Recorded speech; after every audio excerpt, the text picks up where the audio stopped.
Renato Moicano. And he's kind enough to join us to talk about this new fight booking. Let us go to the wall and say hello to Money Moicano. Hello, Renato. How are you, my friend? What's up, Ariel? Very good. How about you? What's Well, up, everybody? everyone's doing great. It's great to talk to you. By the way, what do you think of this fight here? This is your weight class and teammate of yours, right, Armen? What do you think? Armen versus Islam. How do you see it going down? Tough fight. Two wrestlers, two guys that are very powerful. I think it's going to be a fun matchup. Yeah. Do you have a pick? Do you have a prediction or? Tough, tough. I was watching the interview. He say he wants to finish Islam Makhachev. That's going to be very hard. But yeah, on his last fight, Islam Makhachev, we could see some holes on his game, right? Dustin Poirier did a great fight against him, and I think uh, Armen is a very good fighter, a very good wrestler.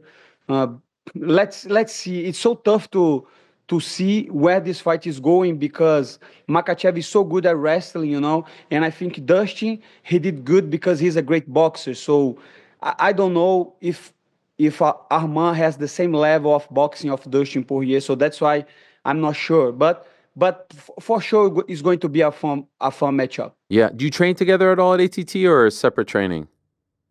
No, we training together, but Arman usually he just come to ATT to do like the 6 weeks, right? The training camp. So I don't train with him much, especially because if he gets the belt, I will have to beat his ass one day. So that's why it's nothing personal. I don't hate him or anything, but it's just business, right? No, I understand. All right, so let's talk about your fight. How did we end up with Beneil Dariush? I don't know. I don't know. Like, what happened is after my fight with Benoit Saint-Denis, I say to FC, hey, I'm getting old. I need to fight as soon as possible. If you want to give me a fight for November, December, January, I will fight anybody. But of course, I was thinking about a easy matchup like Paddy Pimblett, like I was saying. But that's up to the UFC. And actually, UFC offered me to be the main event on December 14th, this fight that next week. And of course, I said, okay, I don't know about the opponent because I don't care about the opponent. Who was the opponent? I think it was Dariush. I think it Oh, was Dariush. That's what they told me. They told me, hey, we need a we need a main event for UFC Tampa. I think you will be nice because you're doing great. You're doing your thing. We want to have you fight in the card. Who do you think will be a good opponent?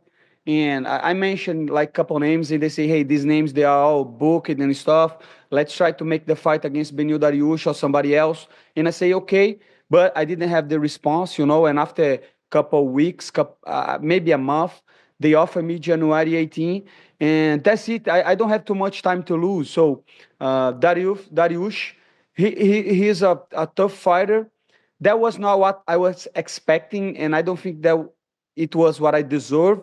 But who gives a fuck, right? It's a fight. Everything can happen, and I don't care who I'm fighting. I just have to be competitive and keeping showing up.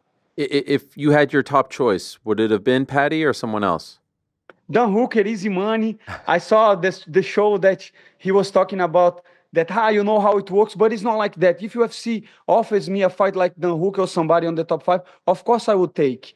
But it is what it is. I don't have much choice on how that stuff works. But I'm pretty sure UFC knows what they're doing, especially fighting on the card on the same day, like a big card, huge card, on the same day as the Islam Makhachev and Arman Sarukian. My plan is go over there, dominate Darius, finish him, and get the mic and make my case for a title fight. Oh, wow. You're going to go straight to title fight. Ah, Why not? I don't know. Why not? Exactly. Why not? If you look into it, if you go to the uh, to topology, or if you look my uh, my record right now on the lightweight division, I have six fight. I am on a 6 fight win streak on the 155 with 5 finishes. Who else has these stats on the lightweight? Nobody. 5 finishes on the last 6 fights and 6 win streaks on the lightweight division. People keeping talking about the RDA fight. That was 165 till they noticed. That was not 155. So just try to see if there is somebody else on the top 15, on the top 10, on the top 5. That is 6 consecutive wins with 5 stoppages. I don't think nobody has these stats right now. How would you feel if they give it to Charles again?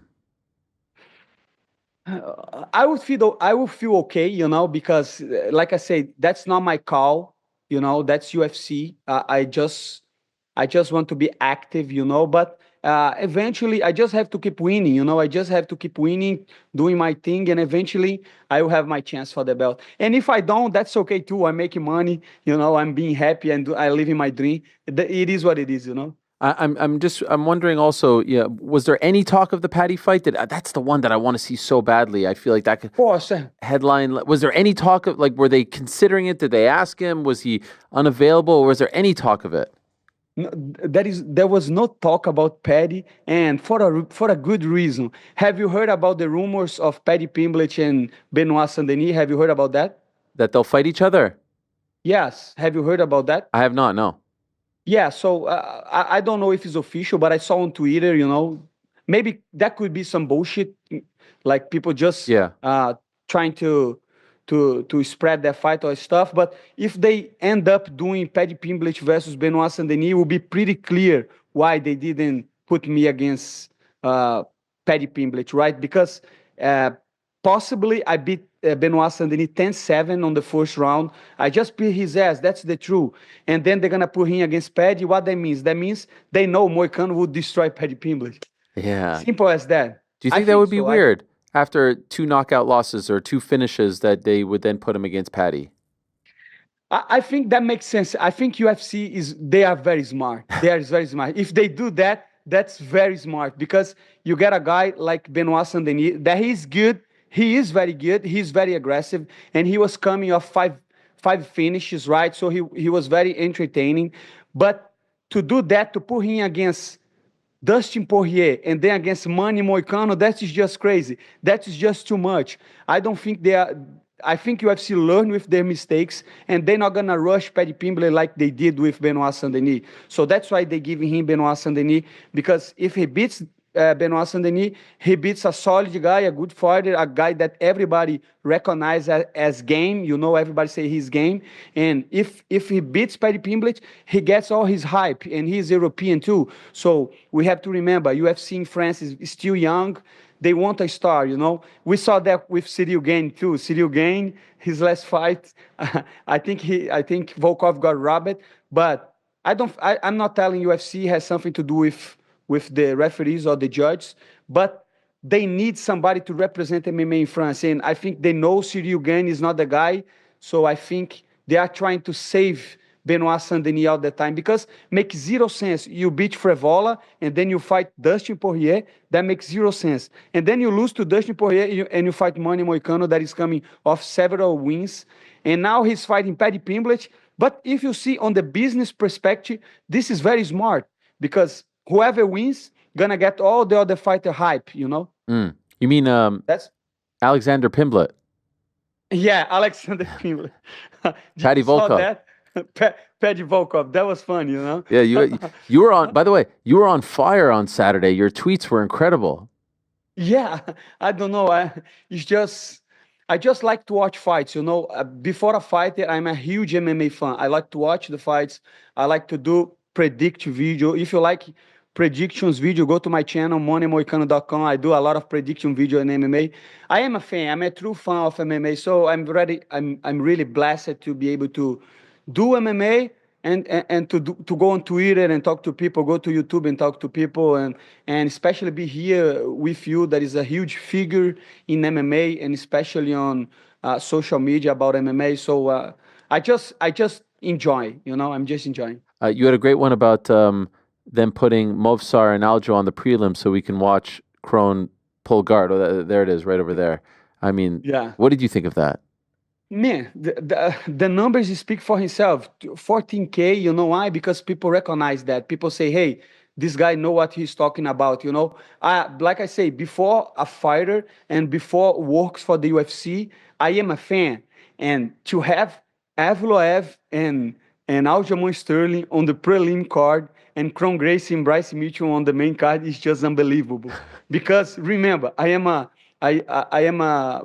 I am a grappler too. You know, I like jiu-jitsu, I like wrestling, and the exchanges that they did, Evloev and Sterling, the way they fought, I think that is one of the best Oh yeah. grappling matchups of all times in UFC. I think the fight that was better than that one on grappling was Armand Sarukian and Mateus Ganrot, 5 rounds. That was a huge grappling matchup. But Evloev and Sterling, that was that was something else because Aljamain Sterling very good at take the back. He's like the human backpack, but Evloev is so good that he was like getting off and holding his hand and getting on the front headlock. That was a very fun matchup, and I think everybody was talking about that's going to be a boring fight, and then there was a very exciting grappling match, and in the other side fucking Kron Gracie was pulling guard on a main event, you know? He was coming off one or two losses. He doesn't win over 5 years, like 5 years, no winning. It was just because the name, Gracie. That's the fucking truth. So that's why people like the tweet, you know? By the way, what about that scene when Belal was trying to get into the cage? It's just and I love Joe Rogan, and even though he's a comedian in stand-up artist, I think that was his best bid, you know. Even if he doesn't did on purpose, was just funny because Belal was trying to get on the cage, and Joe Rogan, hey, they don't get on the cage, they don't know he's the champion. I was laughing my ass off on the couch, and that's extremely disrespectful to Belal because in the end of the day, even if people don't know him, he is good as hell. He is very good. And I think he's way better than Shavkat Rakhmonov. You think he wins? You think he wins after what you saw? 100%. My money is on Belal Muhammad. Really? Like you, yeah, 100%. I think Shavkat is not the boogeyman like they say. And I think Belal Muhammad will make it look easy. Wow. Maybe that's just Ian Gary is so good. Maybe he is the boogeyman, but Ian Gary is closer to him than we thought. I don't know. I don't know about that. If you look at his record, Ian Gary and even Shavkat, who are the best fight? Who is the best fighter that they face? Probably Jeff Neal, right? Yeah. They both fought Jeff Neal. Michael Venom Page, he is good, but he's not UFC level. That's the truth. He doesn't have wrestling. He doesn't have jiu-jitsu, and he's old. So I don't know. I think he looked good because he finished all his fights, but Belal Muhammad is good on what he does. What he does, he is a complete MMA fighter, you know. He's very good. People don't give him the credit. But disrespectful or not, that was funny as hell. Joe Rogan calling the security guard zone, you know. By the way, just one last thing about this past weekend. Just curious, your fellow Brazilian, Pantoja, is he top 5 pound for pound in your opinion now? Not in my opinion. Wow. This is why I love you so much, Moicano. You never sugarcoat things. You never sugarcoat. But I'm not sugarcoating. It's just because I have to look up the rankings right now. How many screens do you have there, by the way? You have multiple screens? I'm fucking trading crypto all day. No, I'm joking. Calma aí, filho. Eu tô trabalhando. Desce lá, pai. What's happening? Oh, you're a little guy. Yeah, he's trying to play every day. He just want to play. Let me check the pound for pound list. So I don't think Pantoja is in a situation that he's better than Islam Makhachev, Jones, Pereira, Topuria, or Belal Muhammad. So that's why I cannot say he's top 5. But in my opinion, right now he's better. He should be on Tom Aspinall place at least. So 6? You know, maybe 8. Oh wow. 6 is Dricus du Plessis, you know. Yeah. And I think you have to be to be pound for pound. It has to be in who you face, right? He faced Kaya Sakura, and like he say, I'm not gonna let a Japanese come over here and take my belt. So no UFC record, the Japanese guy. And like him or not, Drico du Plessis beat Adesanya, right? And beat Sean Strickland. So very, very good guy. So that's why. But I like that Pantoja got his main event, and he did a great job on the fight. That looked easy. And I like him calling out DJ. I think that was a smart move. I think people definitely have to recognize him. Pantoja is one of the most well-rounded MMA fighters of all times. We can argue that is better strikings, maybe better wrestlers, but with his striking, with his wrestling, with his jiu-jitsu, his power to finish fights with knockouts or submissions, and his grit, he's aggressive. He always fight like he's a contender. He doesn't fight like a champion.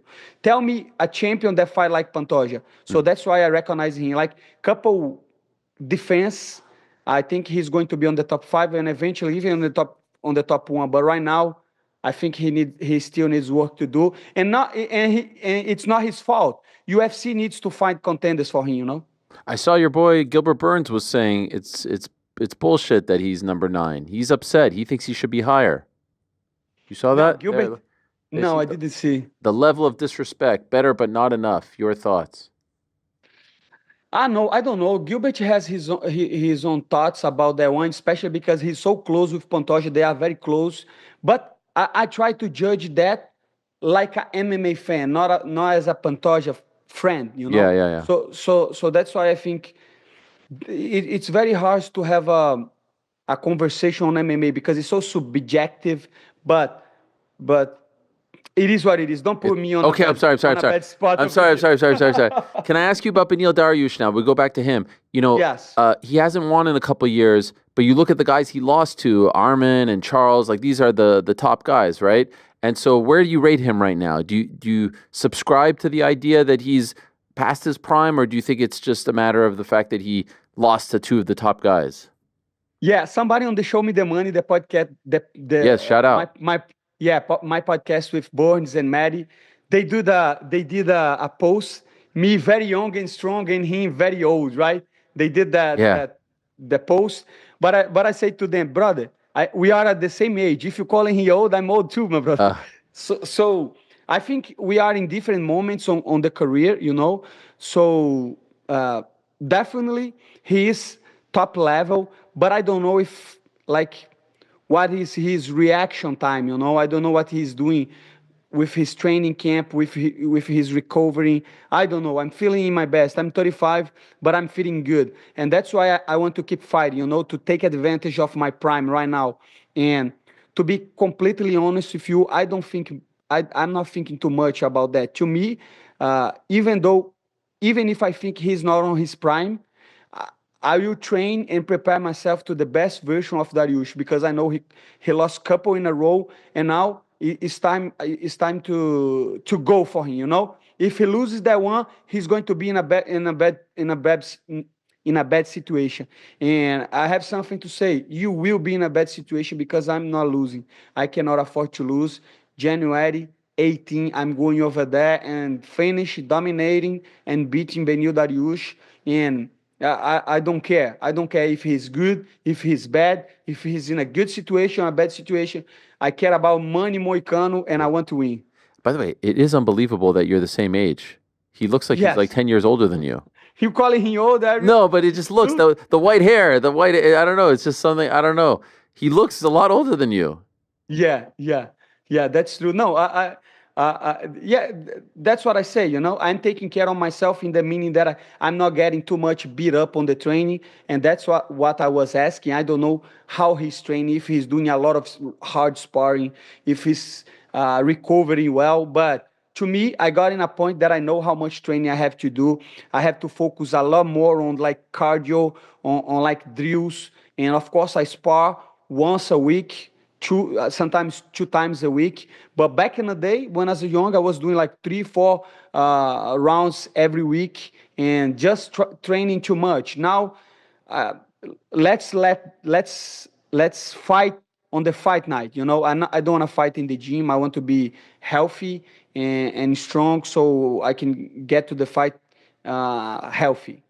By the way, I feel like there's going to be a lot of drama in LA that week. Jamal Hill's on that card, Marab Umar, Islam Armen. I feel like there's going to be a lot of drama. How do you feel about all of that? I feel that's going to be a good opportunity, to sell the fight, to promote the fight, especially because I don't think Islam Makhachev and Arman Sarukian, even though they are they are on the main card. I don't think they're gonna sell much the fight. So let's see. I'm over there to beat Dariush. That's my priority. Go over there, talk my shit, and back and back my stuff on the fight night. Go over there and put on a stamp and get the mic and take advantage of the few minutes that I will have to make my case for a title shot.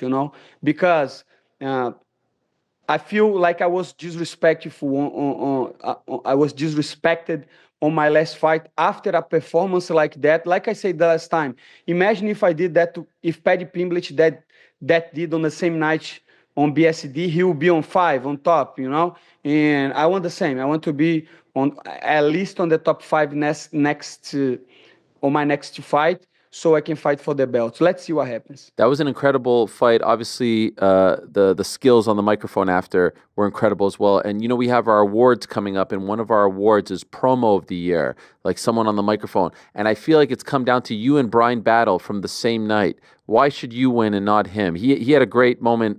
You remember that, but Saturday he had a tough weekend missing weight, and maybe that, I don't know, it shouldn't affect. But why should Money Moicano win this award and not Brian Battle? Motherfuckers has to remember that I'm doing this in my second language and I teach English to myself. What's harder than that, bro? That's true. You go over there, you learn a language on your own, and then you can talk shit and be funny at the same time. That's not an easy thing to do, bro. That's a good point. I deserve that belt. And you're talking economics, you're talking politics. Can I ask? I don't know anything about any of this stuff. I have a single mind. I just talk about sports, fighting. I'm not a very smart person. You're way smarter than me. I can't do that in one language, let alone two. What's going on with this Bitcoin lately? I see people going crazy. It's going up, it's going down. Can you explain it to me like I'm a stupid person? Yes, of course, 100%. Let me tell you something. If Bitcoin is keeping shooting up like he is doing, I will retire rich, my brother. So, but the thing that I'm doing is it's very obvious that. Let me do a little bit of analysis. I'm gonna ask you. So, okay. Government they have a budget, right? Yes. To pay people, to pay like the army and to run the country, right? But since a long time ago, since 1971, they are using the credit card and paying the debit with another card. This is like they don't have enough money to run the country, so that's why they have debt. And what's the debt? They get money from people like on bonds, or even in countries, and they have to pay the interest of these bonds. So right now, the debit of United States is 136% of the GDP. That means that the budget is not matching. So they make less money than they have to pay. So exactly this. They have a credit card. Let's say you have every month you make like 10K, right? But you spend 15K. How you do the difference? You go to your credit card. Next month, same thing. Next month, same thing. When you cannot use your card anymore, you just apply for another card and pay the card that you are in debit with another card.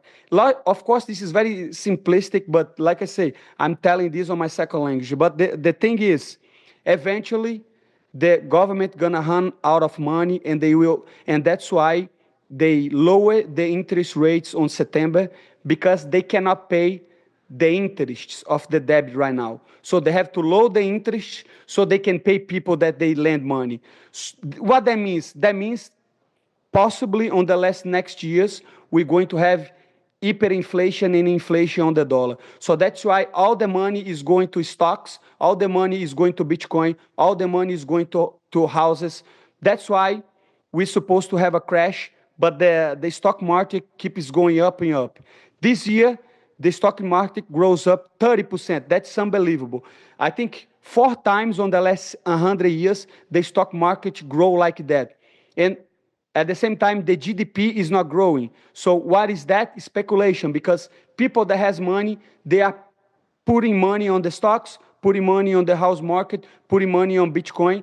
And even though President Trump say he's going to cut the costs, he's going to relieve the debt, and Elon Musk is talking about that. So cutting the expanding will be very hard to cut healthcare, will be very hard to cut money for the government and for army and all that stuff. So I think the debt of the USA gonna grow every year, every each year grow, and they're gonna lower the interest rates so they can lend money to the Federal Reserve, and the Federal Reserve is gonna pay to a bond that nobody will pay, like a 0.5%.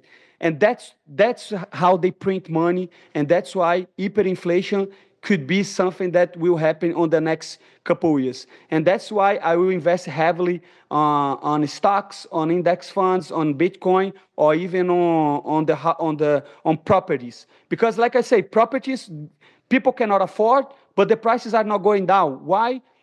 Because there is too much money on the market, and eventually on the next years, if the interest keeps going down, we will have a lot more. So if you care about your country, if you care about your life, try to understand Bitcoin and why people are buying Bitcoin. Don't buy Bitcoin just because I'm telling you, because eventually if the prices drop, you're going to sell. That's why you have to understand how the blockchain works, how you can store, how you can have a cold wallet and do the store by yourself, so you don't rely on government, you don't rely on social welfare, and you have your hard money. Bitcoin is hard money, and I love Bitcoin. And it's shooting up. To make a short answer, is going up because the price of money is getting destroyed by inflation, because too much debt in the government, and because government have no incentive to preserve your money. They have incentive to destroy your money. This is, I mean, I'm at a loss for words. 2 years ago, I said it was the greatest answer in the history of the show. I think you just topped that answer. The Ludwig von Mises one, this might have topped it. How do you know all of this? Because it's like a bubble, right? I started to I went on Bitcoin because I want to make money, but then I realized there is something very wrong with the legacy system right now. The legacy system is designed, and it was designed. And I know that's going to sound like conspiracy theories, but look into JP Morgan and how they made the Fed. What is the Fed? The Federal Reserve, central banks. Back in the day, 100 years ago, if you ask to a regular citizen if they support a central bank, they would say, are you crazy? Are you giving your money to the government? And that's what happened, because bankers and lobbyists, they make the case to the presidents, and they create all these agencies. They want to control the market, They want to fluctuate the interest rates, and that way they think they're going to do better for the economy. But it's not like that. Economy must be free. America was successful because America started as a free market society with Protestant values. So you cannot rob the other. You have to agree. And if you have the contract, you have to follow the contract. But America is all about government not interfering in your business. So I start to read books. I start to talk to people. So I have a lot of intelligence friends that we talk. I study economics almost every day because, like I say, I want to spread the word, so I have to be prepared for that, Mm-hmm. And let me, that's going to be too complicated for me to explain. What? How, What do you mean? I mean, because I want you understand why government wants to destroy your money. Do you have a mortgage? I don't know if you Yes, have a mortgage, but I do. let's say in 2019, I had a mortgage, a home of $200,000, right? The home was $200,000 before COVID and before inflation. I bought the home. I pay a mortgage of $1,000 every month, and after that, we had the pandemic. So we had all this money going to people, and all this money returned to the rich people because they spend the money, the rich people get the money and invest the money. And then the price of the houses start to shooting up. So my home was 200, now it's 500, right? But my mortgage is still 1,000, So right now, it's easy for me to pay the mortgage, because back in the day on 2019, on 20, they worth more. Now $1,000 worth anything, that is the same thing with the government. If the government lower the interest rates are very, very low, and if they lock people on this bond for 30 years, if they get inflation, that's good for the government because now the debt is less than it was. Can you understand that? Yes, yes, yes. It's the same thing with the mortgage. But the whole thing, the whole scheme over here of governments are the Federal Reserve because they lower the interest rates and they put interest rates like 2 or even less, that like 0.5%. And then the central banks buy the bonds, because I am smart with my money. I'm not going to buy a 30-year bond that pay me 0.5%. But why central banks do that? Why the Fed does that? Because that way he can create money. He buy the bonds that nobody would buy, and then they give that money to the government that has to pay the debt in 30 years. So what they're doing is pay the minimum of the credit card every month. And eventually that's going to destroy the dollar. If people don't do nothing about that, they will destroy the dollar because inflation is the increase of the supply on the money. It's simple as that. That's why stuff costs more right now, because they keep imprinting money and devaluing the currency. A very good book that I would recommend you to read about Bitcoin and understand about the financial system is the Bitcoin Standard. Talks about how they produce the money, how humans start to produce, how the gold is superior to silver, why America and all countries that had the gold standard, the gold standard for 1931 to 1971 was the best time and the best time for producing for societies. It's just a very good book. And I'm keep reading, I keep teaching myself and talk to the others so I can spread the word, And if you like money, and if you like to keep your money, and if you love private property, you definitely should start to learn about Bitcoin. I'm not telling buy right now because it is on the all-time highs. Right. But get exposed, buy a little bit. Most important of having Bitcoin is understand Bitcoin. You have to understand, and then you start to buy because you have to believe on that. It's like anything in life. You really have to believe. I saw this whole thing about the. Did you see this about the Haktua girl with the pump and dump and all this? You saw this? What's happening here? Yes. Yeah, that was a scam, 100%. Because I'm not gonna say it's a scam. Allegedly, it was a scam because Yes, I don't want to get sued. But this is what happened when you buy like meme coins, because they feeding on the popularity of the person, and they say, hey, we're gonna launch this coin and this is going to be amazing. Everybody gonna like that. But eventually, what I was watching CoffeeZilla, a huge influencer that talks about that, and he was telling that they did the pre-sale. So they sell before they launched, and when they launch, people start to sell. Everybody that bought the coin lost all your money. They call that rug pull. So they rug pull a bunch of people. So that's why you have to invest. Don't invest your money on anything. Don't invest your money just because you like the person. Try to study, see what makes sense for you. You have to understand how old are you. Because I invest in Bitcoin, but I know Bitcoin could go zero. Because there is nothing like people say stuff has value. Value is not intrinsic. We give value on stuff. So Bitcoin is worth $100K because people think it is. It's like gold. It's like houses. Your house doesn't. The value is not 1 million, 2 million. The value is the product that you put. The neighborhood. It's a lot of stuff to consider on the price, and it's the same thing with economy and with Bitcoin. That's why you have to understand and not fall for every scam on the internet. Okay. By the way, right next door to us is something called Yahoo Finance. We share a building with them. I need to tell them we need the Money Moicano Minute where you come on and educate them about finance because you're too smart. You're too smart for the MMA show. You need to be talking to those people.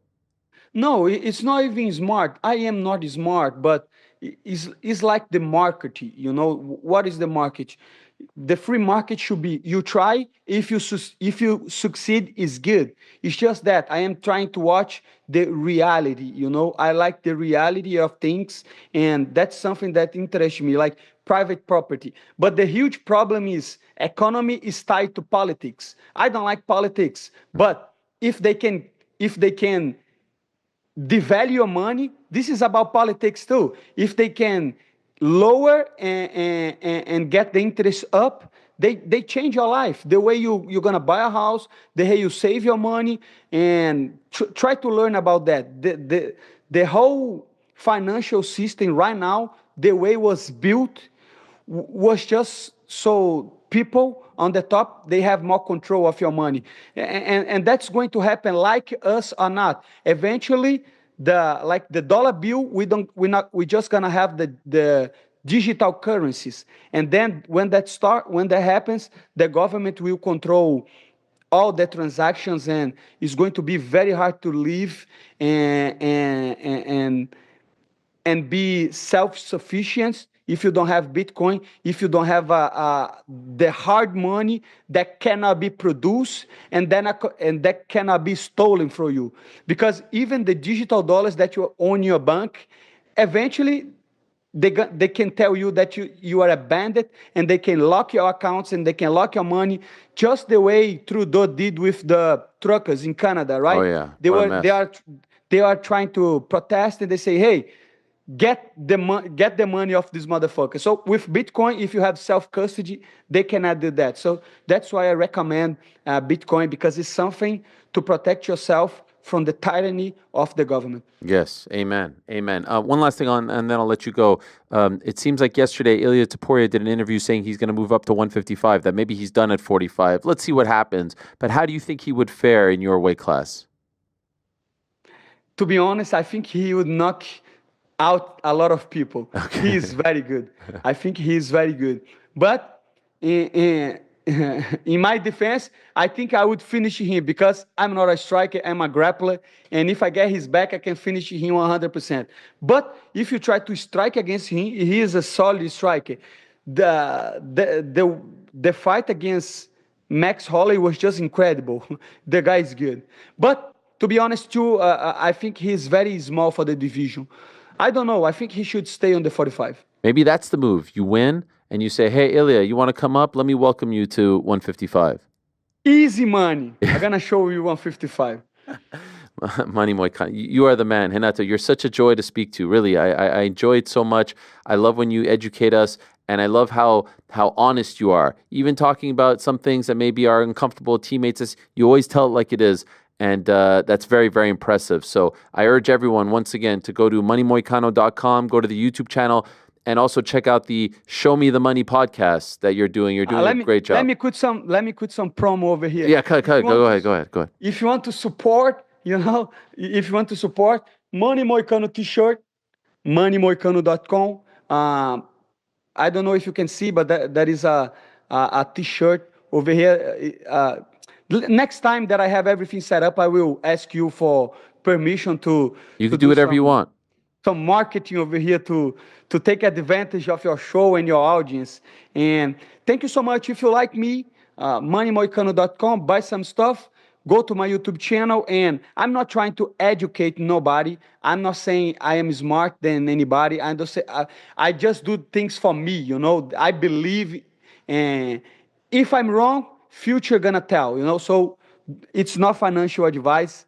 And thank you so much for having me on your show and giving me this huge platform. Of course. And good luck in training, and can't wait for your fight next month. See you soon, my friend. Thank you so much. See you soon. Thank you so much, Ariel. There he is, the great Renato Money Moicano. Adore speaking to him. What a joy. What a pleasure. And I was so excited. I just wanted to ask him about Bitcoin and let him cook. Thanks for watching this video. Hey, before you go, do me a favor, hit that sub button. Give us a thumbs up. Hit the little bell thingy as well. Leave us a nice comment or two. We appreciate you all very much.